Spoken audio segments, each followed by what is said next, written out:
Ever wanted to play a mixture of Dead by Daylight and Bendy and the Ink Machine in one game? Well, do I got some good news for your tiny ass brain. Dandy's World is similar to Dead by Daylight and Bendy and the Ink Machine.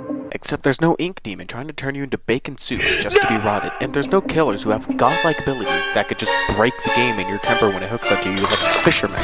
Dandy's World is a return to save point type game, where instead of puzzles or fixing generators with shitty timing and some weird paid money roars at your shitty ass teammates, you walk around trying to find machines, or iCore machines. These machines you gotta fill up while trying not to get caught by these spoopy characters named Twisteds. These things are just the more evil version of the character you play as.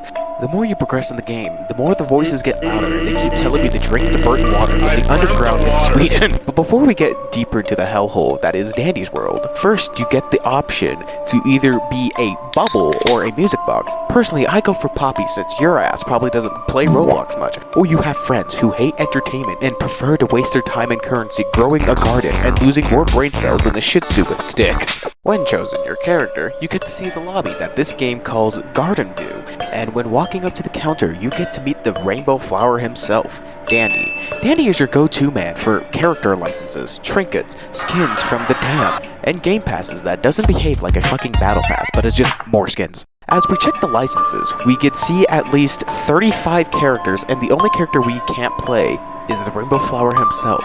These characters range from normal to mains. The normal characters only have one ability, and each character has their own way to either ruin your life or ruin the lives of others around you, especially children. Ever heard of the term 9 lives? Well, these characters love wasting their lives filling up iCore machines just to end up getting dunked on by an 8-year-old with the same type of teeth as most British people, but decided to just put their teeth in a fucking sanding machine. These characters only have 3 lives, while the main characters only have 2, but to balance out the fact that you could just get hit twice before exploding like a suicider from Zombie Larmy 6, this game decides to give you an extra star and a second ability. The mains are the main characters of Garden View, including one that was supposed to be replaced by a fucking piece of chocolate shaped like a bunny, and no, you cannot eat them, even though the pansexual looking pinata thought she could eat her, like the yellow Fredger in 1987. When you decide to stop staring at the flying shrimp in the air in the lobby and enter an elevator, get taken to the main game, which then makes sure that the character you will probably die multiple times as and still call yourself a pro player. You see the inside of the elevator and the door to the underworld. You get 30 seconds to prepare yourself before getting sent to a random floor in the game, and there are at least 27 different floors to die on. And like most games, this game lets you have a stamina bar, but whoever you play as determines on what the type of stats you have. Yellow determines how fast you could outrun the police. Green tells you if you have asthma or the lungs of a goddamn Olympic swimmer. Orange pretty much tells you of how good you are at preventing the IRS from finding your location. Blue determines if you're able to become every Spawnism's follower's dad, or be seen by a blind person. And purple tells you if you've taken 85 adrenaline shots or be more slower than a fucking sloth. When the game starts, the elevator opens up and shows you a room that you'll definitely get lost in, and in order to proceed deeper into hell, you need to find and fill up the machines completely.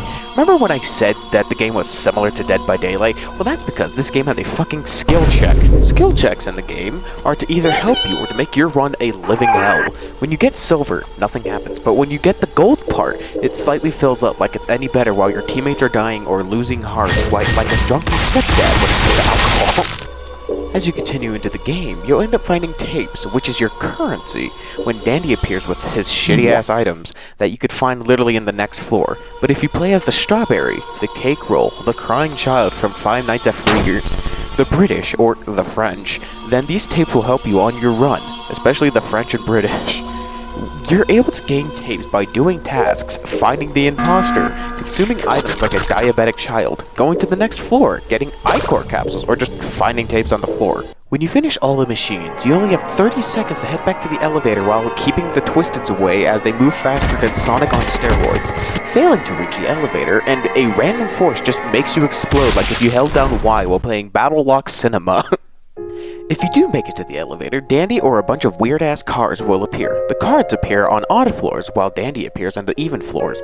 Dandy will scam the hell out of you when you want to buy his items, especially when it comes to bandages and medkits, and he does this on purpose to completely piss you off.